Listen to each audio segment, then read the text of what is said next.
And on this episode of the podcast, I am joined by my dear friend Brian Kelly. We're going to talk about his new book, Ariel, that came out of some COVID innovation, and we'll talk about all the other things going on in his life. And so I hope you dig this episode of the Incredible Hult podcast.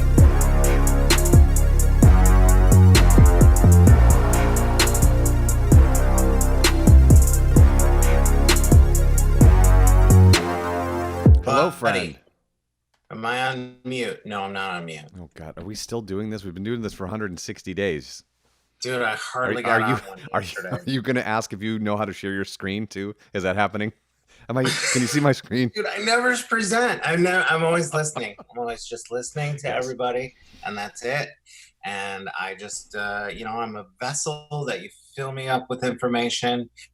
And then there we go. Awesome. Well, I'm going to need you to both present and share your screen before this is all over. So I don't know how to do that. How are you, friend?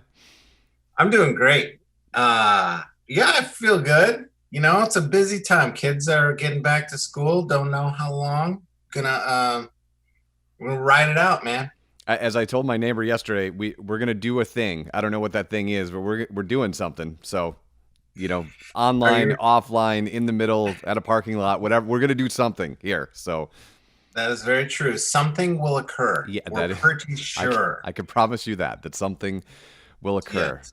Did your kids back now, or did they start again? Monday they start. So they're going to start here for 12 days online, and then we're apparently going to go in person and see what happens there. So Faith went to her, my youngest, who's a freshman. She's back at school now at Grand Rapids Christian. So it's, we'll see. Fingers crossed. But, who knows how long this experiment will last. Amen, brother. Amen. I'm hopeful. I know you are, which is what I appreciate about you, my friend. Oh yeah, I'm such a fountain of positivity all the time. You really are. When I'm feeling low, call number one is to Brian Kelly. I'm the wind beneath your wings. You are, and that can get us talking about the new book. Yes, it can. So I want to, I know you've been doing a bunch of interviews this week, so I don't want to belabor the point, but I do think the nexus of this project is fascinating to me because it's not only born out of, because I heard you doing an interview yesterday, it's not only born out of almost a business necessity, right? Your business has upended and you sort of needed to figure something else out to do. But there was something else going on in your life that you took to drone flying just as kind of a release. So can you explain what was going on at the beginning of the pandemic? Because I don't think a lot of people...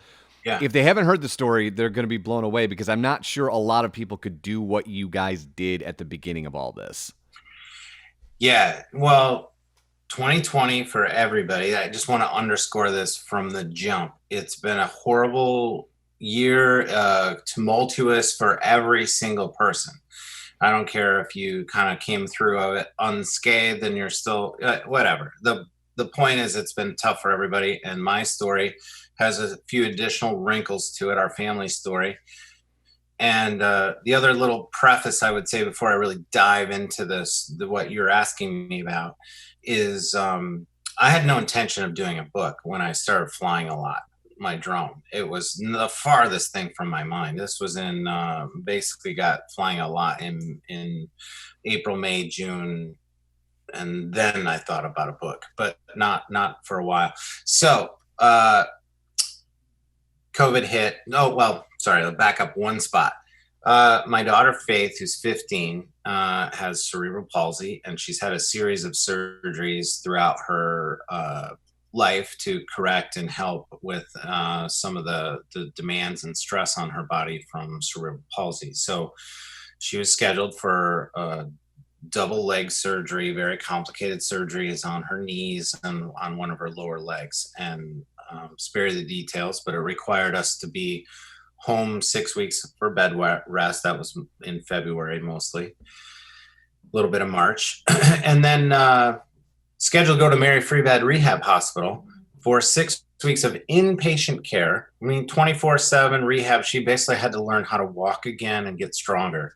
And so my wife and I had an original plan to we were gonna just switch off. My wife would take the brunt of it, maybe 4 or 5 nights a week, stay with Faith. We just didn't want her to be alone Sure. by Yeah. herself at night, and I would take a couple nights here and there whenever my wife wanted a break from it. But 2 days after we checked into Mary Free Bed to start her, intense rehabilitation, 24/7, COVID hit, and the hospital had to shut down visitors. We couldn't have any visitors, and we were sort of given a Sophie's choice. Either we could leave Faith in the hospital alone and never visit her until they allowed us to come back, or one of us could stay in the hospital with her 24/7. And so my wife, it was natural with just everything I was doing, and my wife would stay in the hospital with them, and then I would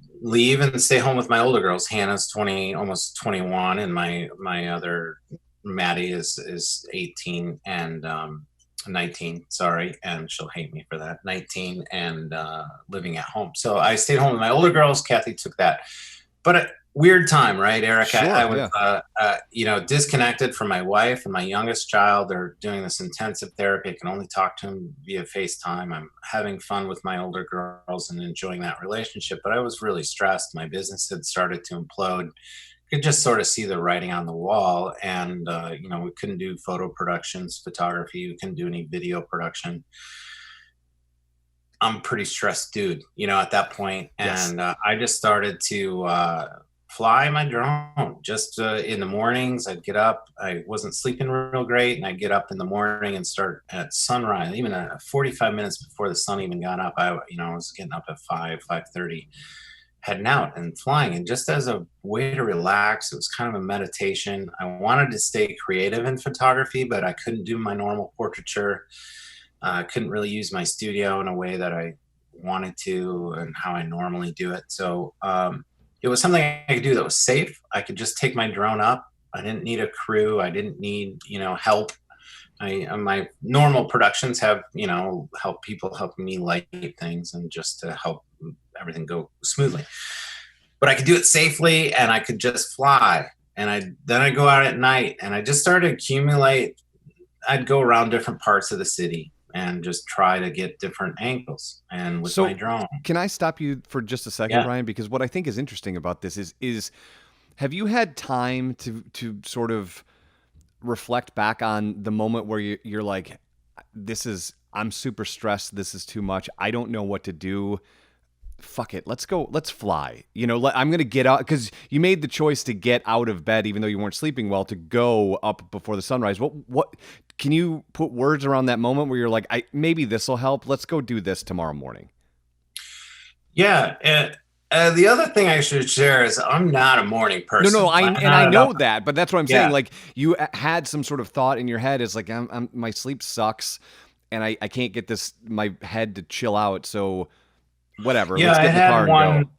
I had one really particularly restless night, and I just one of those wherever you roll over and look at the clock again, and it's only 20 minutes after the last time you looked at it, and it was one of those. And then finally, I don't know what occurred to me.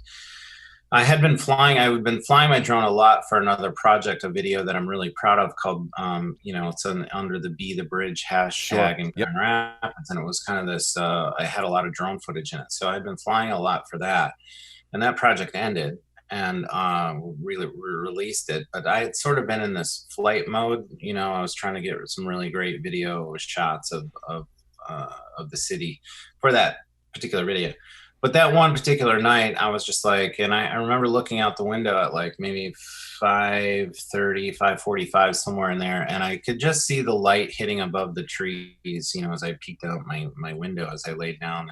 And that was the morning I got out. And I can tell you, because I'm not a morning person and out like a crack of dawn type of person, the city was so quiet, and it was so empty and peaceful. And it was partly empty due to COVID, and it was also empty just because of the time of day. Sure.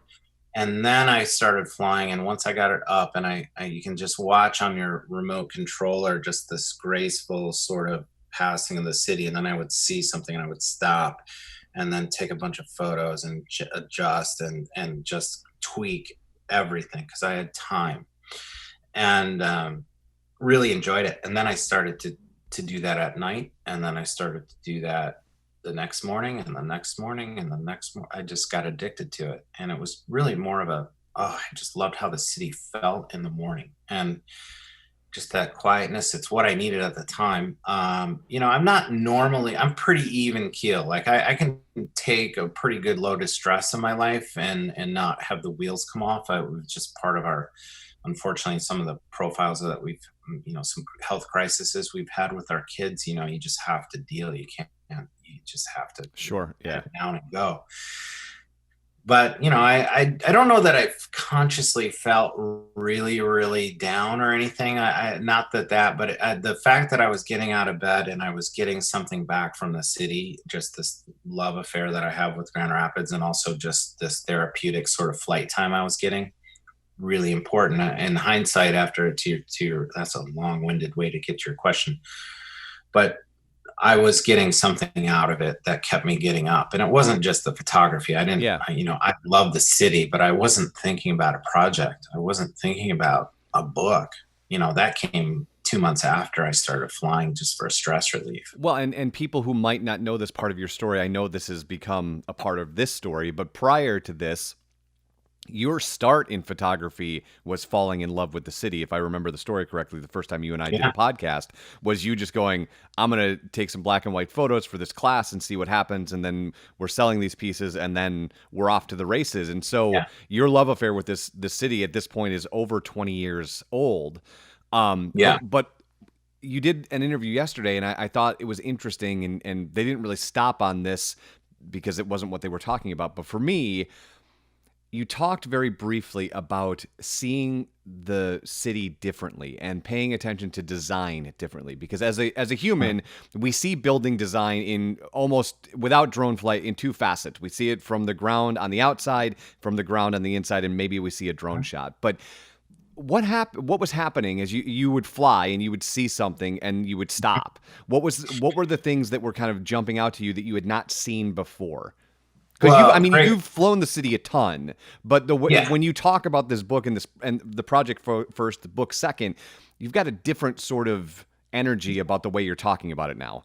Well, and something magical happened, during these flights. It emerged sort of slowly, but just to further the backstory that you've laid beautifully is just I've always done architectural work, very part of my career, and I've always looked at buildings. I love design. A lot of my professional practice is documenting architecture for architects, interior designers, builders, whoever needs finished photography of the new building in town, or a home or whatever. And so the fact that I'm so acclimated and doing location scouting and all around Grand Rapids for different video projects or photo shoots, I know the city like the back of my hand. And then I started to fly the drone, and what really became, and during this time where I really could contemplate every inch of the city, what happened was I started to think about portraiture, even though there's no people up in the air, it's buildings. And a lot of my career, the last 10, 15 years, has been built on kind of a unique portrait style that I've developed. And that's kind of what I'm known for more than my early Grand Rapids work, by far, I would imagine. So I started to think about, how do I create a portrait of the city from the air? How do I look at a building differently, design, what kind of shadow? That's what I'm obsessed with as a portraitist, is controlling every aspect of light falling on the sitter, on my subject, and then trying to get to something authentic. So there's times I would see a building and I would like what I was seeing, but I thought, if I come back tonight, that shadow will be on the other side of the building and it'll create this extra depth to this particular image. And then the other thing that happened that I was really, I think, what I think I'm most excited about in terms of really seeing Grand Rapids differently through this book is these straight down, just 90 degrees straight down. And I started to study architecture, green space, sidewalks, parks. The Frederick Meyer Gardens gave me special permission to fly in there. And create some imagery. And there's a whole other element of design when you take something that you experience in 3 dimensions on the ground and you make it a 2D flat image. And then you really see the architectural design and brilliance of how these landscape designers, park green space designers, ball diamond designers. It's Yeah. like it's Well, endless. and that's what I thought was interesting about the project, because you see lots of drone photography and videography, and you and I joke about some of it. It's become this crutch that people get a drone up in the air, they get the shot that everyone else gets, and they use it as a transition in their videos or whatever. Sure. But very rarely do you see somebody executing flat lay photography from the sky. You know, you Yeah. don't. I don't see too many straight down. You see the angles, about a 45 either way, but you don't see stopover very often. And we'll talk about the Kickstarter, of course, but you've got some sample images, and they're. I obviously love your work. I love you as a human and as a brother, but it's profound, man. The shots are incredible. Thank you. Well, that's what I'm excited to share with the community. You know, it's this kind of new thing that I've found, but I also am trying to put my own special sauce, whatever I bring with almost 25 years as a professional, whatever that means, photographer, and really putting the care and love into every single image. And then what's cool about the book, when you talk about these abstractions, when you open certain pages, I'm creating these diptychs. So on one side, left page is one image, and on the right side of that is an image that relates somehow visually. They're disconnected by miles. They're not the same organization, the same piece of land, but there's something in it, be it a shape, a texture, a color palette, a shadow pattern. So I'm able to play with these diptychs in a way in the book there's a lot of aha moments. And then what I love about the book too is when you open it up, it's a 13 by 11 coffee table. It's pretty big to start with, but you open it up, it's 26 inches across. I'm playing with these full page bleeds, one image across 26 inches. And then you see somebody on a bike that you couldn't see, earlier, or some little little thing that you've never seen before. So that's been a lot of fun. And, but I think you're right. Getting back to the drone imagery, it can be cold and sort of, especially aerials in general. I used to fly a lot of aerial flights for clients from an airplane or even a helicopter. And there's something about just shooting down. It feels a little clinical, a little survey-ish. But I think also there's these Instagram accounts now that are taking satellite imagery, and you're seeing the Earth differently, tributaries. Like there's all these abstractions that happen when you take something either that's a massive amount of space, but it looks small, and you see patterns and things. And the same thing's happening in the same level. I'm limited to 400 feet in my drone for FAA reasons. I can't go up to 5,000 feet and shoot down. I'd hit an airplane probably, or it would hit me. But anyway, I think it's both. I think that technically would be both. Yeah, they're both. There's some type of unwanted outcome. It would be bad for the two of you, to say the least. Probably worse.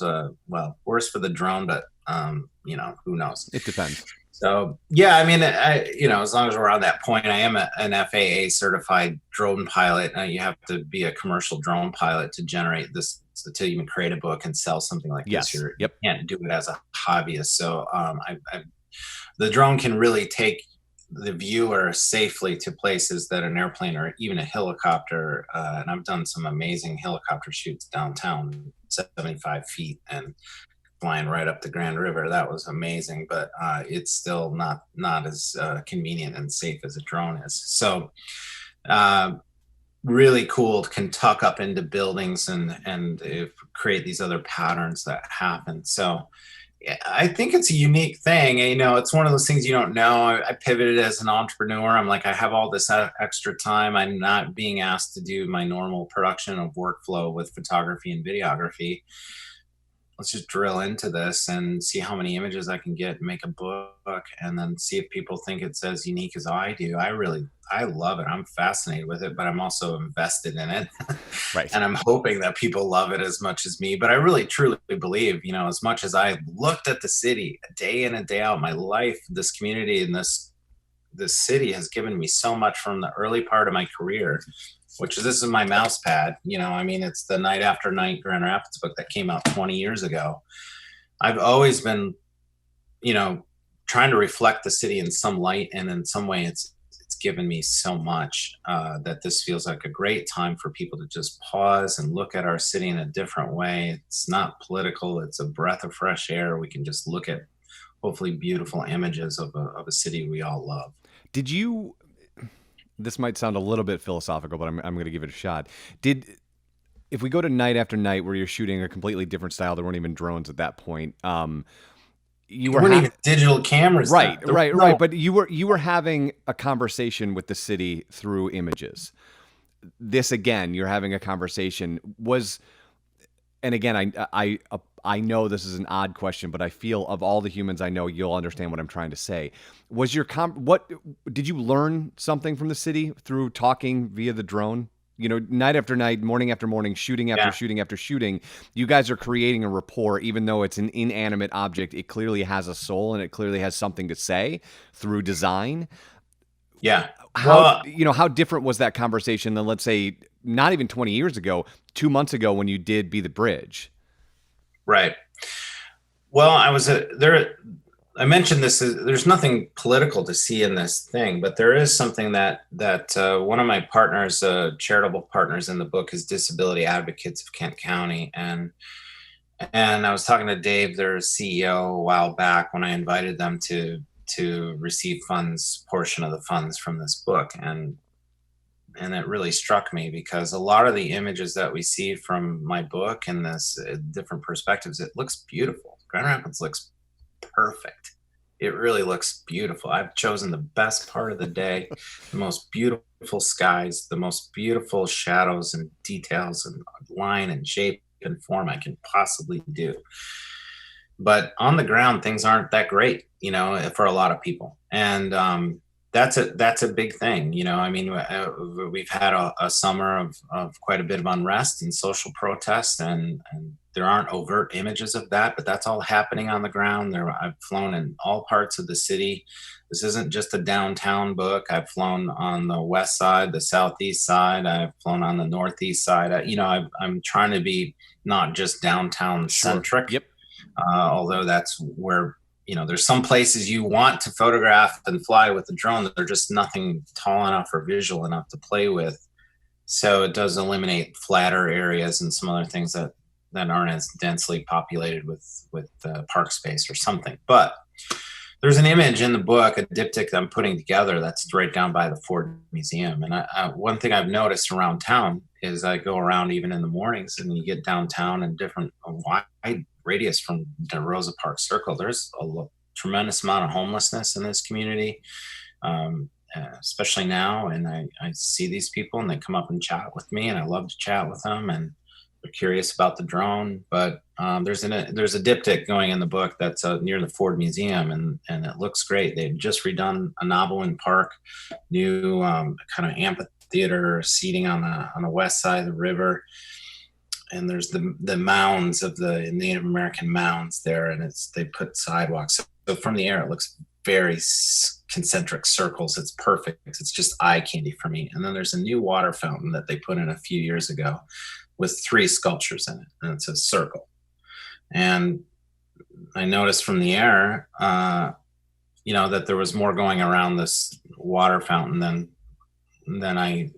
you would see from up high, way up high. So I started to lower the drone down, and I just started to line up this perfect circle in the center of the frame, and then I see an empty wheelchair there, and cardboard on the ground, and people on the benches, and there's a woman I think it's a woman, I don't know, but anyway, there's a person presumably who uses that wheelchair to get around. She's sleeping on the ground in a blanket. And so that's sort of emblematic of, here we have these beautiful park space, all this civic investment into grass and concrete and trees and sculptures, but people are using it as their home where they live. And so these are systematic things that we need to address as a community. And although the book doesn't, it doesn't have a lot of this commentary in it, but that's one of my big aha moments from the book. and flying all these flights is, yes, looks perfect from the air. And I have to credit Dave from Disability Advocates of Kent County. He said, you get down on the ground as dealing with physical disability, it's not always so pretty. And that's why I love that organization. They've really snapped my thinking around what it means to be disabled and what access means in Grand Rapids and what equity means in Grand Rapids and how do we create a fluidity for all citizens and mobility for everybody. So anyway, I'm waxing on about it, but that's really, I feel emotional about this book. I just because I love the city so much, and I poured months into this, and I want people to enjoy it as much as I enjoyed making it, and I want people to have those aha moments, whether it's just a beautiful thing they've never seen or contemplated before, or if it's something a little bit more where it starts to think about how are we doing on the ground? How are we saying hi? Are we still nodding with our masks on? Are we still being humans? Are we still connecting? So anyway, loved your question though. That was awesome. So you get to the point where you've got enough of this stuff that you're now, as an artist, as a creator, as an entrepreneur, you're now seeing, you were doing the work because you needed it for your soul, and now you're seeing another use for it, this book. But you're speaking in this fascinating way to me, not only as a friend, but certainly as a, somebody who admires the work that you do. What was the process about to create this book? Because you are not and I know you've done book covers and you've done some work in the publishing world, but this is not your first language. Although you have created this coffee table book that is clearly much deeper than pretty picture after pretty picture. It's telling a story. Can you walk through the process of, I've got this, and here's how, when you're putting these photos side by side, this is the story I want them to tell, even if you don't understand that that's what I'm trying to tell, it's in there because that's the art and that's the story I'm trying to convey. Yeah, and that's, as an artist, again, to get back to your point about kind of how we talk, so you and I talk personally about some drone imagery that we've seen, or aerials that feel cold or just not that spectacular, or whatever it might be. That's one of the great joys, is relating and finding these diptychs and trying to make connections weeks after I did a flight between this place and that place.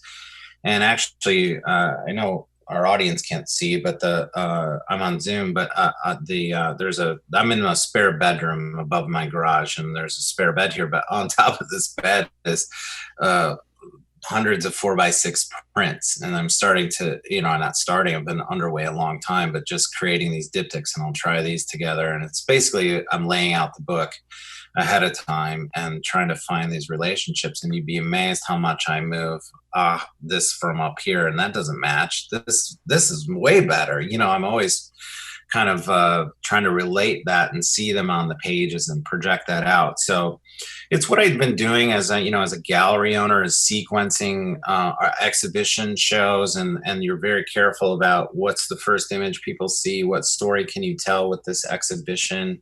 I've done it with Laugh Fest portraits that I've done around town, of just portraiture I've done of comedians and things, and there's a certain science or just your own kind of spin on how you want your images to flow for the audience, because it's probably a book that people are going to go through pretty sequentially, page by page. I hope it's not a book that people fan through like in like a romance novel in 20 seconds and throw it down, because I think really when you see this, that's why I've chosen a book of substantial scale, to the point of being drone imagery or aerials can feel a little bit inanimate and less personal. But when you can really open something up and look at it, I think you'll notice something every time you look at the book. You'll find something new in almost every photograph. And that's the exciting part. But yeah, there's a lot of thought, and the good thing about the Kickstarter is I'll know how many books I need to order roughly. As a business person, I can't have pallets of books hoping I'll sell them in my garage, especially now when my business is down. I don't have a lot of extra equity to put into an inventory of books that I hope to sell one day. So I'll be able to do that, but right up until the last minute, until I have to send off the files to the printer, it's going to be a mad dash. And I'm still flying too. I haven't stopped. I flew last night. I flew the yesterday morning. I just like it. I'm sort of addicted to it, but I'm also hoping to maybe I can get something Sure. just Right. slightly Yeah. better Yeah. Yeah. Yeah. For or sure. more dramatic or something. So I'm really grinding on this, and I love it. And just to have an opportunity to share this, and the Kickstarter has been well received so far. I set a very modest threshold for the book, but we more than doubled it. And right now, it's just a vehicle for people to pre-order the book and make sure you get in on it, because I'm not going to do a huge overrun of books, and our goal is to deliver them in time for the holidays, and that's why we're closing the Kickstarter in early September. It takes a long time to produce a book of this quality, so I'm just excited. But the time to do it is now and get in. And there's a lot of cool backer awards and other things I'll do. And I'll personally dedicate every single book that's sold to whoever you tell me to write it to. So if you want it for Aunt Sally or Uncle Jim or whatever, I will write to them personally and then send you the book. And I don't know. There's a good corporate audience for it too.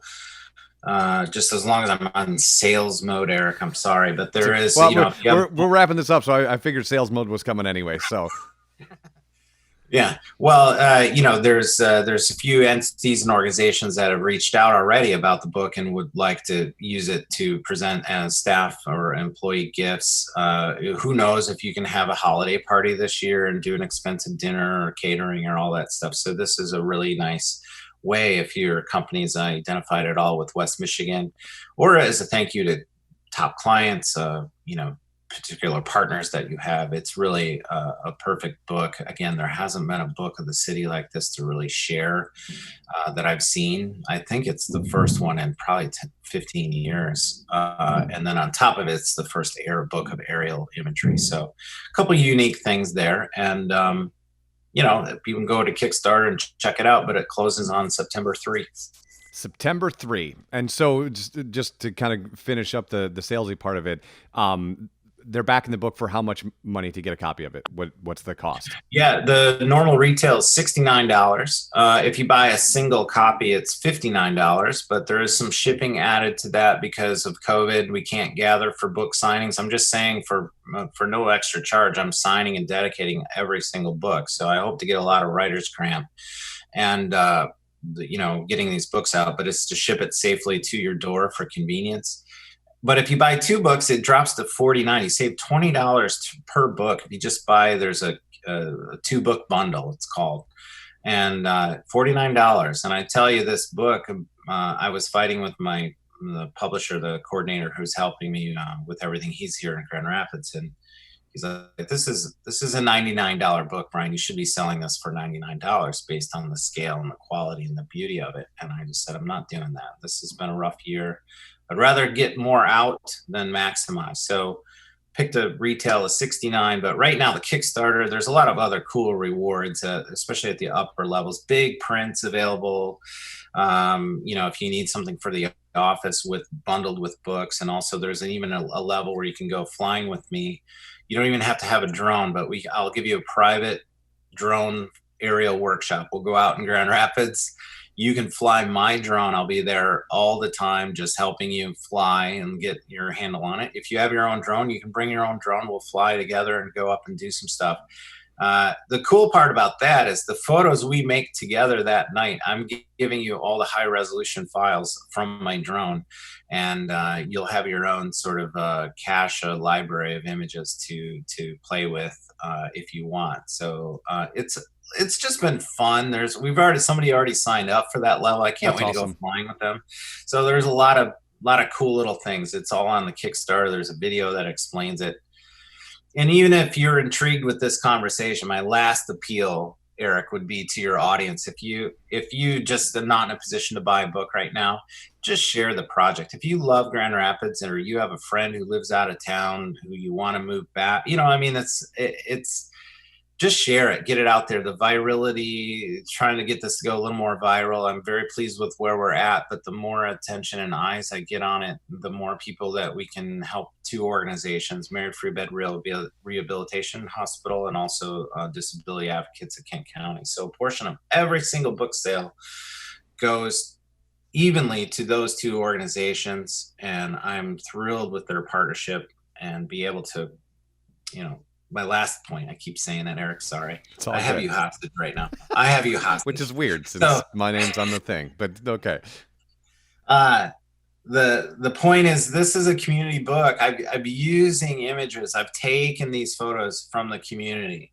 And so to be able to earmark funds and give it right back to the community through these two wonderful charities and earmark a portion of every single sale, I felt like I needed to do that. I feel like Grand Rapids has given and sustained my whole career since I started in photography. So for me to just do a book and try to not affiliate myself with organizations that improve our community every day, Mary Free Bed Rehab Hospital and Disability Advocates of Kent County, I couldn't do that. I couldn't just try to extract.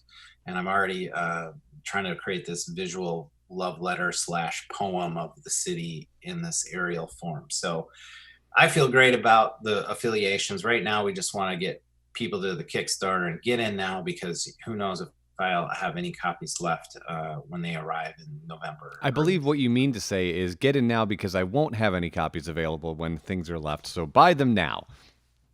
That's the only way to know. And it's the only way you're going to save money. That's going to be, trust me, they're going to be $69 when as soon as the Kickstarter closes. So, I mean, whatever, I'm sound like I'm, it's just a smart time to buy, and you get it shipped to your doorstep. Like, how great is that? That's easy, especially now. And it'll all be signed to exactly who you want. If you want me to write something directly to you and say, "Dear Eric, you're my best friend in the whole world, and I can't wait till COVID's over so we can, go on that buddy so you'll trip." write even untrue things.